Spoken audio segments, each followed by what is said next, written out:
Hey, what's up? This is Ricardo at Parts People, and in this video, we'll outline the steps for completing a part replacement on your Dell PC. Visit our website and use this coupon for a 5% off discount.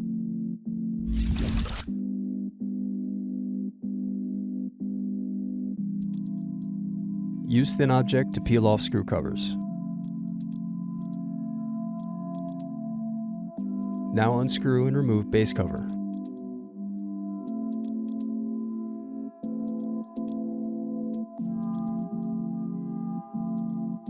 Then unscrew and disconnect battery.